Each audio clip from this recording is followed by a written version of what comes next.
Hey, I'm Diana Taurasi from the Phoenix Mercury, and you're listening to the 3 Point Conversion Radio.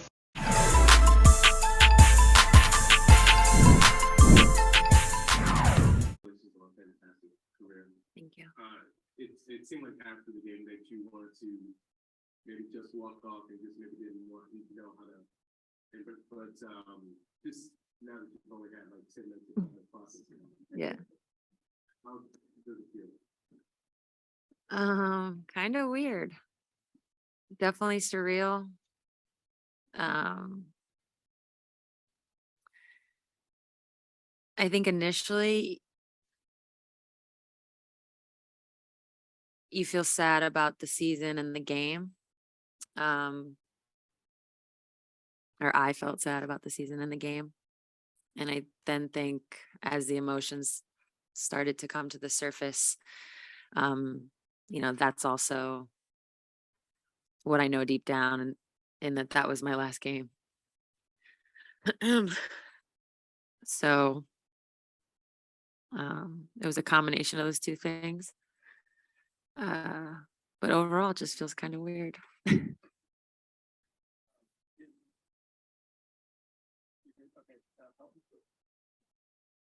Was there any one particular moment or thing that happened in the post game that made you emotional? Probably trying to get back to it. Yeah. No, just well, I mean, probably the fans and just them sticking around, and you're right, Percy. I didn't really want to leave the court. It felt like that's where everybody was going, so I just followed at first. But I also wanted to kind of have one last moment to say thank you, to soak it all in. Because in some ways it is a happy thing. I'm proud of everything we've accomplished here. And of course I'm sad, but there's happiness too, to be able to have a moment like that with the fans, to have them chant the way they did. I know the tears don't look like happy tears, but there's a lot of happiness. And so how special is it that obviously you don't win the championship this year, but you guys wanted to play in the 2018 and 2020? Yeah, I'm so proud of those championships. Those groups went through a lot. They went through a lot. Some people know, some people don't know. And we won those together. And I think they'll always have a special meaning, those two championships for sure. And for me, it was a career rejuvenation. I've spoken about this before. I never thought I would even get back to the finals once the rebuild started. So I think that's what makes it even more special for me personally. But yeah, I mean, maybe you're catching me in a moment, but it's tough. It's going to be tough to when it's. I was just about to say when it's all said and done. That ship sailed. I think 2018 will go down as my favorite for so many reasons. So I talked to a lot of fans this week about you, and the thing that kept coming up is that you stayed. You stayed in Seattle. So what does that mean that to you that you got to do your entire career here in the South? Yeah, it means a lot. It really does.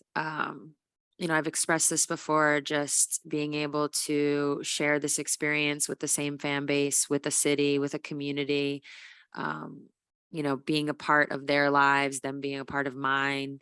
It's a really unique relationship. With that, I feel, such ownership for this franchise. I want it to continue to succeed. I want to help it do that, because of all that it gave to me, just all the support. I've played for two ownership groups, the one that drafted me and the one that kept the team here. And I'm so thankful to them. Obviously all the people who have come through the front office, all the teammates, all the coaches. I've been really lucky, so I know a lot of people might say to you that they feel lucky that I stayed, but I feel really lucky that I've got to have this. I've had this experience, that I got to have this experience. I don't think it's rare. You might not see athletes be able to do this or have the opportunity to do it. So I'm also thankful for that. Like I said, it's not rare. There's been other people to do it, but those that have done it know that it's really special and it's really unique.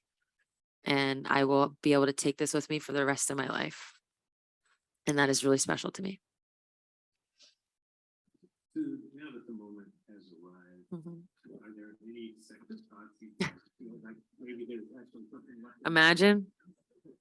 No, I don't have second thoughts. It's, I don't have second thoughts. Of course, my body feels good. And so that can be tricky, or it can trick you, but there's a reason why I felt comfortable and I felt confident in this being my last year. Being able to say that out loud was a big hurdle. And once I kind of jumped over that, I knew I did the right thing because how I felt afterwards. Am I going to miss basketball? Absolutely. There's going to be nothing like this. I don't think I'll ever be able to replicate it. I'm not even going to try.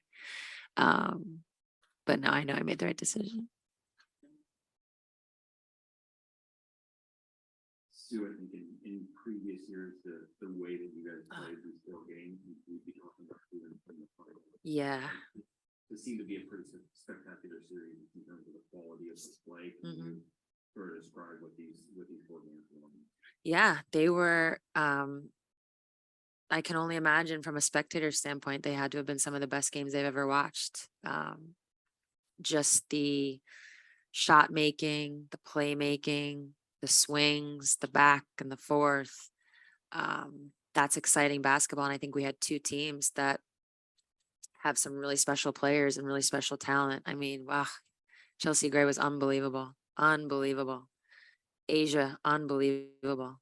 Stewie, unbelievable. I mean, I think about the last couple minutes of pretty much all four games, and it was just back and forth and back and forth. And that's a sign of things to come, I think, in this league. The talent can do that now. That wasn't always the case for a long time. So it's really exciting to see these young players shine the way they did, Jewel included. Jewel had some moves tonight. Oof. I mean, so, the league is in good hands. I think that's really what this series tells you, because it was four young players just taking over. So obviously I'm not seeing in your career. Can you just talk about all the other impacts that you've had because of the platform that you've had? And is there anything that you're really proud of that you were able to accomplish or help fight for over the span of that career? Yeah, I mean, we got a senator in office. It's pretty incredible. I'm really proud of that. I think I keep eating this. That's probably off the court, probably one of the things I'm most proud of, that our league was able to achieve that or help somebody achieve that. I think, otherwise just being able to, I really do believe that my generation of players, maybe a couple years ahead of me, a couple years behind me, just this group with our play, I do think we kept the league alive, kept the league alive when we weren't getting on TV as much, when we weren't getting the coverage, when we weren't getting the sponsorship money or the deals. It was our play that kept the league going. And I feel really proud to be part of that generation. It's not the very first generation, but it is the one that took the baton and did the best with it that we could. And from there, now we're starting to see things change. So in some ways I'm proud to be part of that generation that kind of kept it going. I'm also glad that my last couple of years I got to experience the change, this corner that got turned. I got a little bit of a taste of it. It's too bad we didn't make the finals. I would like to taste that charter, but I've been on it before. They're all right. Okay, so you might be a little too early for this, but just that the relationship you have with so many teammates, that you down to. Yeah, I mean, Tanisha Wright flew out here just for this game. I could go down the list of people. I have group chats from teams. I have a group chat that every day somebody writes in it from our 2010 team. Group chats from the 2018 team, sorry. Cherie Sam was here from the 2004 team. Simone Edwards has pretty much been at every game. So it's pretty amazing, all these lifelong friendships that I have, that are really special because, you know, they're friends, but they're also people that I was going to say went to war with. It's kind of cliche to say that, but what I mean by that is these are really unique moments when you're on a basketball court with people, when you're pushed to your limits. They see you in your best moments, they see you in your worst moments. They know all the sides of you, and they're there to support you in those moments. They might be there at times to, you know, maybe I was going to say yell, but it's more like wake you up in those moments, you know, till you get your head out of your butt type of a thing. And they see who you are, like deep down. And those relationships, they're hard to come by, where you really experience that with another group of people. So again, I could go down the list. I mean, there's people on this current team that I feel that way about, that I know will be in my life forever. So yeah, that's another thing. I'm really kind of back to playing in one franchise for the same, playing in the same franchise for my whole career. That's a big part of it, right? Having all these different relationships, and we're all kind of connected by the storm. We've got time for 2 more questions. We're gonna go to Zoom for those. Mike Vogel, excuse me, go ahead with your question. Thank you. Sue, I know you talked about the league being in good hands and the high quality of play we've seen. And when you think back, obviously you were right before your senior in high school is when this league started. So you've watched the entire thing grow. What are you most impressed about in terms of the on the court play that we see that's happened, you know, during your career and even a couple years before that? Yeah, I just think the individual talent, watching that grow, like with every like few years, who knows, maybe like 3, 4, 5 years, you would kind of see this injection of a new type of talent. And I could go down the list. I mean, you know, when Simone Augustus and Cappie Pondexter entered the league, that was like this new type of talent. And I'm not forgetting a Diana Taurasi, but she's only 2 years younger than me, so it's kind of, I already knew her. So as you go, it's like there was always these little injections, right? I'll fast forward. I don't want to like forget people. You know me, if I sat here and thought about it, I could really pull. But you know, you fast forward to the 3 to C, where it's like BG, Elena, and Skylar, a new injection into the league, right? So I just think like as the league has gone along, there's always been these new injections, and what you're seeing now is just incredible individual talent. What was really most fascinating to me about this series was it was a lot of ISOs, a lot of ISOs. 15 years ago wasn't the case. A lot of things have changed. The rule changes allow for that. You know, I remember my first probably 10 to 12 years of the league. It was the games were grinds. I mean, grinds.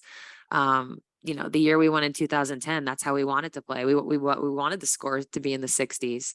And now because of rule changes and because of this individual talent, you're seeing more, you know, free flow. I think honestly, I would love to be 22 now. That'd be amazing. I'm not a grind out defensive player. Like I was born in the wrong era.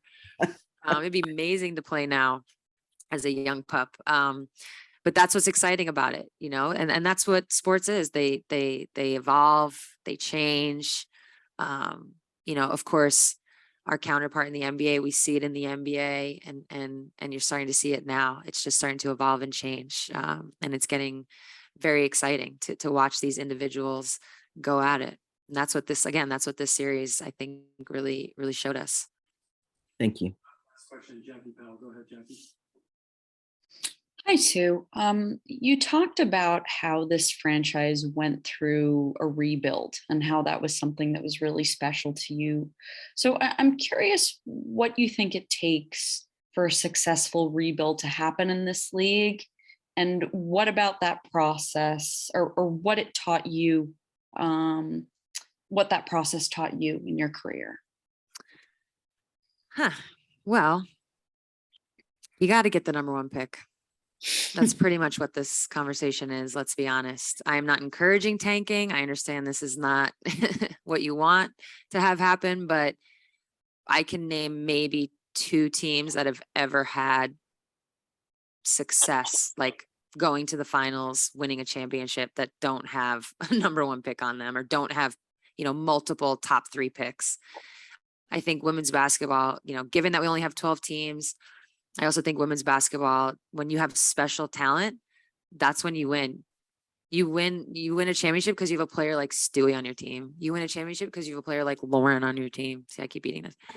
You win championship because you have players like Diana Taurasi or Maya Moore on your team. It's kind of the sad truth. And I feel really lucky that, you know, I've played with multiple. I've played with, you know, 2 like franchise, epic, Hall of Fame, legendary players. That's how you win. And it's really difficult to do it otherwise. The teams that have so much credit, and I think a lot of that's when things like free agency come into play, and that's when you can put together and find the pieces. But generally speaking, you need that one. You need that one. Thank you. Yeah, I just want to say thank you to all of you guys for, you know, I'm sure I'll get another opportunity, but it's been a pleasure. And I just want to thank you for covering me, covering us, covering this league. I hope you continue to do that. It's because of you that we're able to keep this league going. I see a lot of old faces in the room, but I also see a lot of new ones. I can't see who's on Zoom, but I just want to thank you all. Like I said, it's been a pleasure, and I guess I'll see you soon. Thank you.